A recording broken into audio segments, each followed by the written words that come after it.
Hello everyone, good morning. आज 20 अगस्त है, लेकिन ये जो भी 19 अगस्त को जो भी करंट अफेयर्स आए न्यूज में, करंट अफेयर्स में, वेबसाइट्स में, इंडियन एक्सप्रेस में, पीआईबी में, उनमें से टॉप 10 एमसीक्यूज़ को यहाँ पे आपके सामने रखे गए हैं।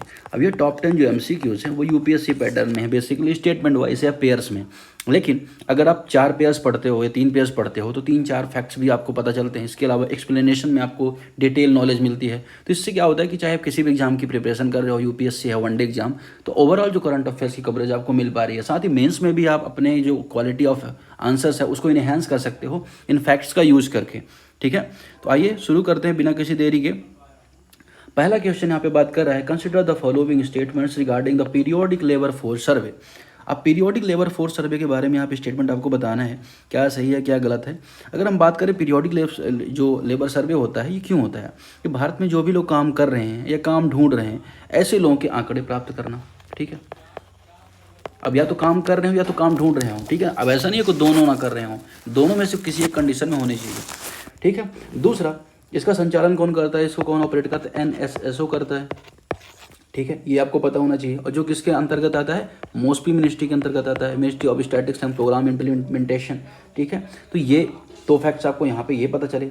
इसका पर्पज क्या है कि जो लेबर फोर्स पार्टिसिपेशन रेट है एलएफपीआर, ठीक है, और जो वर्कर पॉपुलेशन रेट है, रेशियो है, वर्कर पॉपुलेशन रेशियो या अनएम्प्लॉयमेंट रेट अगर कहें, इनके इंडिकेटर्स उपलब्ध कराना। ठीक है, अब ये तो बात हो गई यहाँ पे। 2025 में भी ये काम अभी हो रहा है। अब स्टेटमेंट यहाँ पे देख रहे हैं। पहला, the survey provide monthly estimate of key labour market indicators for both rural urban and the all India level. अब ये स्टेटमेंट यहाँ पे करेक्ट है यहाँ पर कि जो सर्वे है रूरल और अर्बन दोनों एरिया में ऑल इंडिया लेवल पर क्या करता है, इंडिकेटर प्रदान करता है, किसका, मासिक या मंथली अगर हम बात करें। दूसरा, it conducts by NSSO under the ministry of labour. अब मैंने आपको अभी बताया कि ministry of statistics and programme implementation है, तो मिनिस्ट्री ऑफ लेबर का जो ऑप्शन है यहाँ पे इनकरेक्ट हो जाएगा। तीसरा, the revamped PLFS sample design features each household visit just once per year. पुनः डिजाइन किए गए पीएलएफएस में प्रत्येक घर का सर्वेक्षण केवल एक बार प्रतिवर्ष किया जाता है। अब ये स्टेटमेंट यहाँ पे गलत है। ठीक है, क्योंकि अगर हम बात करें यहाँ पर 4 महीनों में ऑलमोस्ट अगर देखें तिमाही ये सर्वे होता रहता है। ठीक है, तो 2025 में इसका मासिक रोटेशनल पैनल सैंपलिंग भी लागू हो गया है, अर्थात अब जो घर सेलेक्ट किए जाएंगे उसमें 4 महीनों में लगातार 4 बार सर्वेक्षण किया जाएगा। ठीक है, अब तो यहाँ पे केवल एक बार जो बात हो रही है ना, तो ये स्टेटमेंट यहाँ पे इनकरेक्ट हो जाएगा। अब दूसरा स्टेटमेंट तीसरा स्टेटमेंट दोनों इनकरेक्ट है, तो पहला केवल आंसर हो जाएगा ए ओनली। ठीक है, नेक्स्ट क्वेश्चन की तरफ बढ़ते हैं। नेक्स्ट क्वेश्चन बात कर रहा है क्वेश्चन नंबर 2।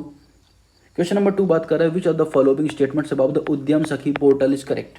अब उद्यम सखी पोर्टल है क्या है? उद्यम सखी पोर्टल जो है एमएसएमई द्वारा, किसके द्वारा,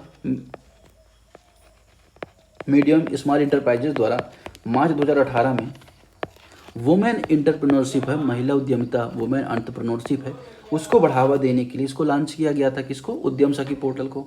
ठीक है, दूसरा अगर हम बात करें इस पोर्टल में क्या है कि महिलाओं को सभी जरूरी सूचनाएं, कौन सी सूचनाएं जैसे कि वित्तीय योजनाएं के संबंध में, फाइनेंशियल स्कीम्स के संबंध में पॉलिसी है, इसके अलावा स्किल है, इंक्यूबेशन है, तो इस सब के संबंध में एक प्लेटफॉर्म उनको सारी जानकारी उपलब्ध होती है। ठीक, इसका पर्पज़ क्या है कि इसका पर्पज़ ये है बेसिकली कि महिलाएं व्यवसाय शुरू कर सकें। आत्मनिर्भर भारत अगर बनना है तो आत्मनिर्भर महिला भी होनी चाहिए, तो इसलिए यहाँ पे सरकार का ये पर्पज़ था। अब उद्यम सखी पोर्टल के संबंध में जो स्टेटमेंट्स है वहाँ पे आप देखो, it is the launch by 2016। क्या ये करेक्ट है? मैंने अभी आपको बताया कि 2018 में लॉन्च किया गया था, तो ये 2018 में लॉन्च किया गया, ना कि 2016 में। It aim to empower women entrepreneur in MSME sector. ये तो स्टेटमेंट यहाँ पे जनरल है, करेक्ट है कि एमएसएमई सेक्टर में महिलाओं की जो उद्यमिता उसको लिए यहाँ पे सशक्त बनाना है। तीसरा, the portal is manage by the MSME ministry. यह पोर्टल को एमएसएमई मिनिस्ट्री द्वारा मैनेज किया जाता है। दूसरा और तीसरा स्टेटमेंट यहाँ पे करेक्ट हो जाए, तो करेक्ट आंसर क्या, 2 and 3 ओनली। क्वेश्चन नंबर 3 की तरफ हम यहाँ पे बढ़ेंगे। क्वेश्चन नंबर 3 यहाँ पे बात कर रहा है किसके बारे में, न्यूनतम सार्वजनिक शेयरधारिता या मिनिमम पब्लिक शेयर होल्डिंग। अब देखिए, all listed companies must have at least 25% of their equity held by public share holders. ठीक है, मतलब क्या कि जितने भी लिस्टेड कंपनी है शेयर मार्केट में उन कंपनियों की जो इक्विटी का कम से कम 25% जो है वो पब्लिक शेयर होल्डिंग के पास पब्लिक के पास होनी चाहिए। अब यहाँ पे आपको बताना है करेक्ट है क्या मामला है इसका। ठीक है, दूसरा, newly listed companies with market cap below 1 trillion have 3 year window to comply with MPS norms. अब 1 ट्रिलियन रुपए से कम बाजार वाली जो पूंजी है, नई सूचीबद्ध कंपनी को एमपीएस मानदंड का पालन करने के लिए 3 साल का समय मिलता है। यह भी स्टेटमेंट आपको बताना है करेक्ट है नहीं। तीसरा, if public shareholding falls below 25% companies have a maximum of 6 month to restore it. अगर ऐसी शेयर होल्डिंग जो घट जाती है तो जो कस्टमर्स हैं, अगर हम बात करें जो कंपनी, उसको 6 महीने के भीतर उसको रिस्टोर करना होगा। इसके बारे में आपको बताना है। अब बताइए इसमें कौन सा करेक्ट आंसर होगा। अब इसमें करेक्ट आंसर कौन सा होगा? करेक्ट आंसर होगा कौन सा? ए। तीसरा यहाँ पे इनकरेक्ट है, और क्यों इनकरेक्ट है मैं आपको बताता हूँ। इसमें जो टाइम लिमिट है वो 6 मंथ नहीं है, उसको 12 मंथ है। तो इसको 12 मंथ के अंदर फिर 25% करना होगा। पहला स्टेटमेंट यहाँ पे सही है। अगर हम बात करें जो सेबी की रेगुलेशन बने, security exchange board of India, और सेबी के अंतर्गत जो 1957 का जो रेगुलेशन है इस संबंध में, वो इसको निर्धारित करता है कि जो लिस्टेड कंपनी है उसकी इक्विटी पूंजी में कम से कम 25% नॉन प्रमोटर्स के पास होनी चाहिए। ठीक है, ये यहाँ पे इसका पहला और दूसरा यहाँ पे करेक्ट ऑप्शन हो जाएगा, और तीसरा इनकरेक्ट हो जाएगा। तो करेक्ट आंसर क्या हो जाएगा? A. Question number 4, which of the following statements is correct regarding the palmyra palm tree. तो पल्माइरा ताड़ वृक्ष के संबंध में आपको बताना है। यह उष्णकटिबंधीय या ट्रॉपिकल जो अफ्रीका है उसका मूल निवासी है। ठीक है, अब पूरे भारत में उगाया जाता है। दूसरा, यह रेतीली लाल काली, या अगर हम बात करें Sandy red black river alluvium अच्छी तरह उगता है। बताना है आपको ये करेक्ट है नहीं है। तीसरा, vegetation propagation is only method for it multiplication. तो वेजिटेशन अर्थात जो प्रवर्धन के लिए केवल साकी जो विधि है उसका उपयोग यहाँ पे किया जाता है। अब यहाँ पे आपको बताना है करेक्ट है नहीं है। ठीक है, बताइए आप करेक्ट है या नहीं। 4 सेकंड का आपको समय मिलेगा।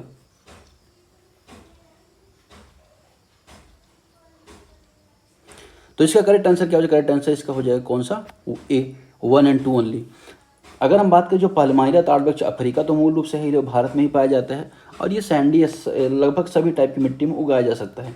ये जो पेड़ होता है बीज से बढ़ता है, बीज से मतलब बीजारोपण किया जाएगा उसके बाद ये बढ़ेगा। इसको अगर हम बात करें इसकी टहनी को ले जाके कहीं आप आरोपित करेंगे तो वो नहीं बढ़ेगा। तो इसलिए तीसरा स्टेटमेंट यहाँ पे इनकरेक्ट हो जाएगा। इसका जो ताजे रस होता है ताड़ी से पौष्टिक गुड़ बनता है, ये चीज़ भी आपको यहाँ पे याद रखनी है। तो पहला और दूसरा स्टेटमेंट यहाँ पे करेक्ट हो जाएगा। Question number 5, which of the following statements about rubella is correct. Rubella के बारे में आपको करेक्ट स्टेटमेंट आपको बतानी है। अब rubella is cause by the enveloped single standard RNA virus different from measles virus. तो रूबेला सिंगल स्टैंडर्ड जो आरएनए वायरस है उससे उत्पन्न होता है, जो खसरा वायरस से अलग है।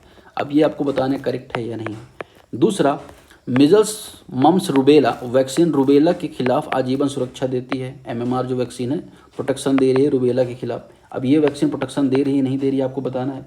तीसरा, rubella usually lead to severe symptoms in most infected individuals. Rubella अक्सर संक्रमित व्यक्तियों में गंभीर लक्षण उत्पन्न करता है। बताइए कौन सा आंसर इसका करेक्ट हो जाएगा।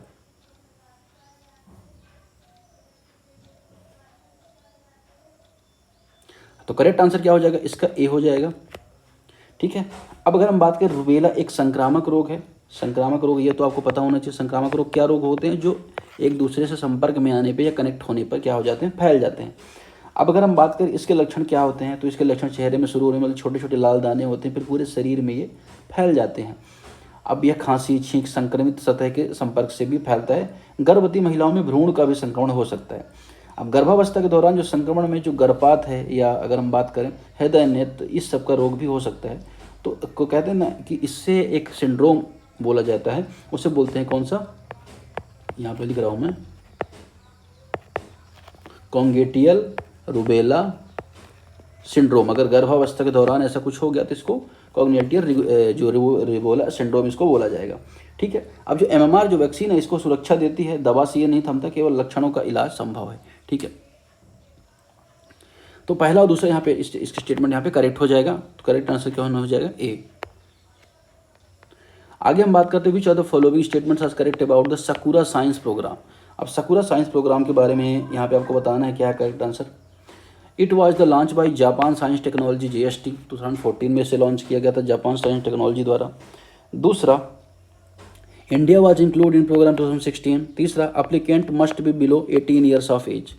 आवेदकों की उम्र 18 वर्ष से कम होनी चाहिए और इसे 2016 में भारत शामिल हो 2014 में से लॉन्च किया गया था। आपको यहाँ पे बताना है कौन सा इसका ऑप्शन यहाँ पे करेक्ट हो जाएगा। अगर हम बात करें 2014 में जापान ने इस प्रोग्राम को शुरू किया था, तो ये बात एकदम यहाँ पे सही है। पर्पज़ ये था कि इंटरनेशनली जो युवा हैं, यूथ हैं, उनमें जो साइंस का आदान प्रदान होना चाहिए ज्ञान का, ये यहाँ पे पर्पज़ था और भारत भी 2016 में इसमें शामिल हो गया। अब अगर हम बात करें यहाँ पर, तो आवेदक जो 18 वर्ष से कम का ना हो, ये बात यहाँ पे सही है, ठीक है। और अगर हम बात करें, स्टूडेंट को जापान का जो संस्कृत है साइंटिफिक, उसका भी अनुभव होगा और वैश्विक संबंध भी बेहतर होते हैं। ये सारा पर्पज़ यहाँ पे इसके संबंध में देखा जाता है, ठीक है। अगर हम बात करें यहाँ पे, तो कौन सा करेक्ट आंसर हो जाएगा डी इसका। अप्लीकेंट भी 18 वर्ष से कम का नहीं होना चाहिए और ये भी सारे स्टेटमेंट यहाँ पे करेक्ट हो जाते हैं। आगे हम बात करते हैं क्वेश्चन नंबर 7 की, consider the following statements about the sliteye shark. It is the classified as the near threaten under the IUCN red list. तो ये सिल्टियर जो शार्क है IUCN रेड लिस्ट में नियर थ्रेटन में है।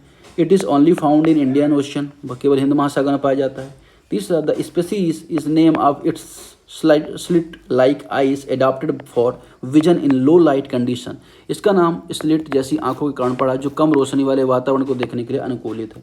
अब बताना है आपको यहाँ पे तीनों स्टेटमेंट में कौन सा करेक्ट है, कौन सा इनकरेक्ट है, बताइए।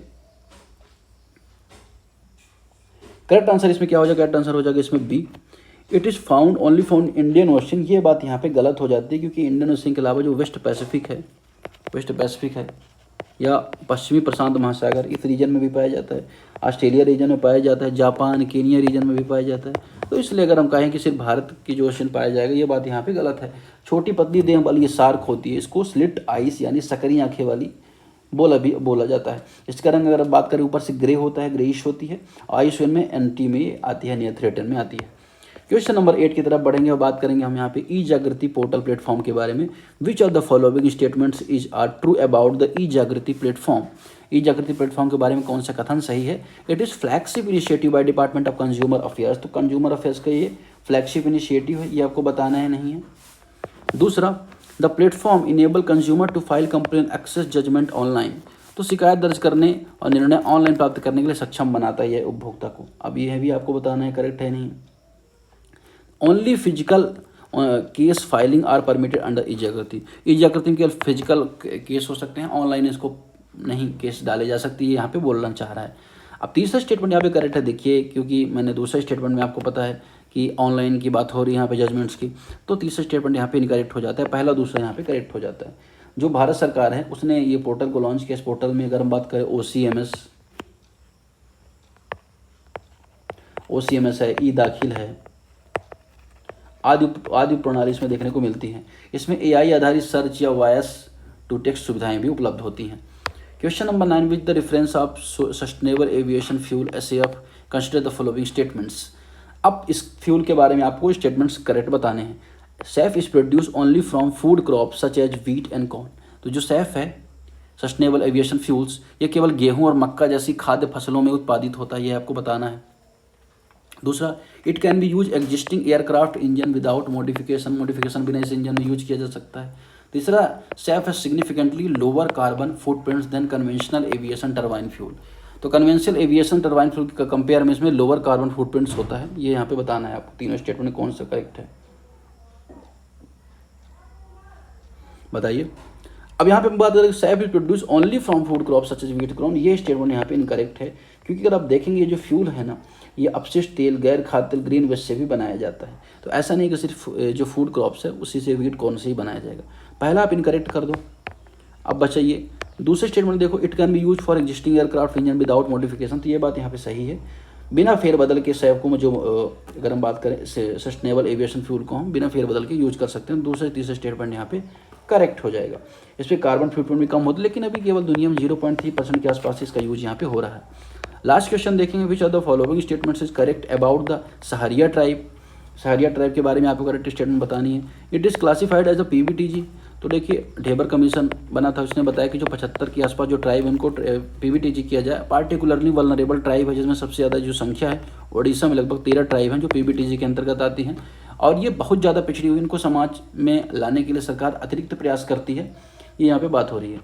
तो पहला स्टेटमेंट यहाँ पे मुझे लगता है करेक्ट हो जाएगा। दूसरा, the Saharia most residential small town families like Sahrana areas, ये संयुक्त परिवार में सहराना एरियाज में रहते हैं, ये स्टेटमेंट आपको बतानी करेक्ट है नहीं है। तीसरा, their original language still widely spoken among them, तो इनकी मूल भाषा अभी भी व्यापक रूप से बोली जाती है। तो देखिए ये जो मूल भाषा है ना, ये अपनी खो चुके हैं, कोई मूल भाषा नहीं बोलती, क्योंकि इस अर्बन एरियाज़ में भी ज़्यादातर देखे जाते हैं, तो ये लोकल लैंग्वेज वहाँ पे बोलते हैं। और पहला दूसरा स्टेटमेंट यहाँ पे करेक्ट हो जाएगा, ये चीज़ आपको यहाँ पे याद रखनी है, ठीक है। तो कौन सा आंसर करेक्ट हो जाएगा? करेक्ट आंसर हो जाएगा ए यहाँ पे। इसका आंसर कीज भी आपको यहाँ पे सारे मिलेंगे, ठीक है। आप इस वीडियोस कैसे प्राप्त कर सकते हैं? @इंडियाज अफेयर्स बाय दिवस द्विवेदी आप सर्च करेंगे, या आप यहाँ पे कुछ नहीं, सिंपली आप यहाँ पे इस नंबर पे भी व्हाट्सअप कर सकते हैं। चैनल का नाम क्या है? इंडियाज अफेयर्स बाय दिवस, ठीक है। तो आज के लिए बस इतना ही, धन्यवाद।